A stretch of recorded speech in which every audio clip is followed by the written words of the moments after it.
Jasadnya diperlakukan kejam, digantung di hadapan istana sebagai amaran. Namun nama Tok Janggut tetap dihormati hingga kini.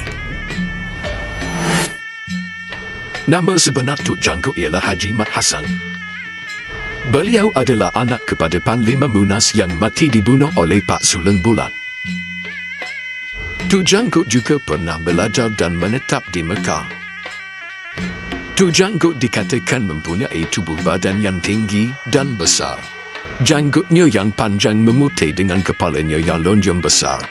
Sebab itulah beliau dipanggil Tok Janggut. Tok Janggut berumur lebih 30 tahun.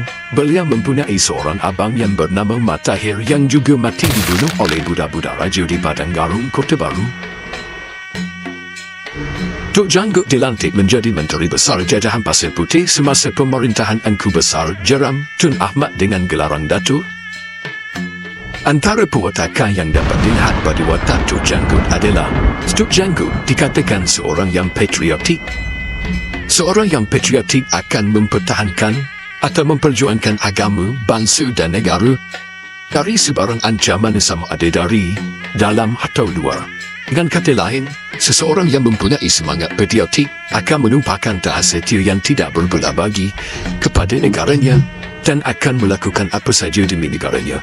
Semangat patriotik Tok Janggut dapat dilihat apabila menentang kekerasan penguasaan dan pengaruh Inggeris di bumi Kelantan, khususnya yang berkaitan dengan cukai. Tok Janggut beranggapan cukai yang dikenakan ke atas penduduk di jajahan Pasir Putih, khususnya di Jeram, bukanlah atas kehendak Sultan, tetapi atas nasihat dan pengaruh British yang menguasai pentadbiran Kelantan pada ketika itu. Bagi Tok Janggut, cukai yang dikenakan itu membebankan dan menyusahkan rakyat. Selain itu, Tok Janggut ialah seorang yang berani. Keberanian yang ditunjukkan oleh seseorang merupakan sifat jati diri yang dapat melahirkan individu yang berwibawa, berketerampilan, berakhlak mulia dan akan disanjung tinggi oleh orang lain. Sehubungan itu, sifat ini wajar ada dalam diri setiap orang. Keberanian Tok Janggut dapat dilihat apabila beliau sanggup menentang perintah Sultan dalam hal pungutan cukai tanah yang dikenakan ke atas penduduk di jajahan Pasir Putih. Akibat daripada penentangan tersebut, pihak Kota Baru telah mengesahkan pemberontakan melawan kerajaan Seri Sultan yang diketuai oleh Tok Janggut. Sultan mengeluarkan perintah agar Tok Janggut ditangkap sama ada hidup atau mati dengan menawarkan sagu hati sebanyak RM500 untuk kepala Tok Janggut. Seterusnya, perwatakan Tok Janggut ialah seorang yang sabar. Sabar membawa maksud sifat tenang dan tidak terburu-buru serta mempunyai hati yang kuat menahan kesakitan, penderitaan, kesusahan dan lain-lain lagi. Orang yang bersifat sabar dapat menahan diri daripada marah, kecewa, rasa gelisah, dendam dan sebagainya. Oleh yang demikian, jika ditimpa ujian dan musibah, kita wajib bersabar dan berusahalah menghadapi ujian tersebut dengan mencari jalan penyelesaian, dengan bijaksana dan keimanan kepada Allah. Bukti kesabaran yang ada pada Tok Janggut boleh dilihat apabila beliau kembali dari Mekah. Beliau diberitahu oleh ibunya bahawa ayahnya, Panglima Munas, mati dibunuh oleh Pak Suleng Bulat dengan perintah Tengku Seri Maharaja. Beliau juga mendengar khabar abangnya, Mat Tahir, mati dibunuh di Padang Garung. Tok Janggut berasa sangat duka cita mendengar khabar duka tersebut, namun beliau tetap sabar dan tenang.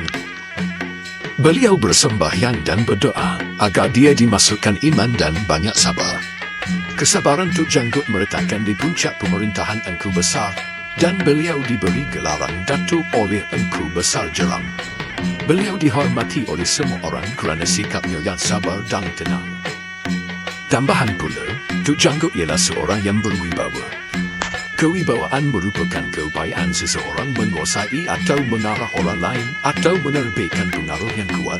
Pemimpin yang berwibawa sentiasa memikirkan hal ehwal dan kebajikan orang yang dipimpin atau rakyat di akar umbi demi kepentingan umum atau kemaslahan sekaligus untuk menghindarkan kemudaratan.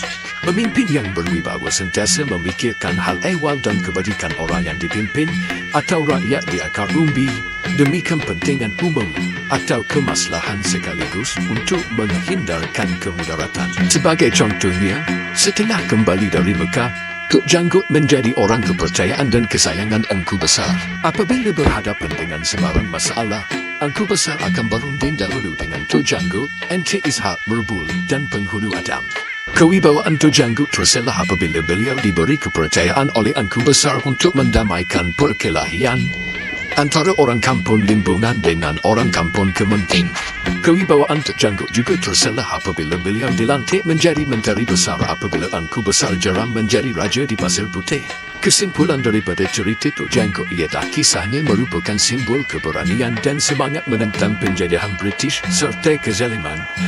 Perjuangan Tok Janggut mengajar kita tentang kepentingan mempertahankan negara, agama, bangsa dan tanah air serta nilai-nilai kepimpinan seperti tidak berputus asa dan bersatu padu dalam menentang ketidakadilan.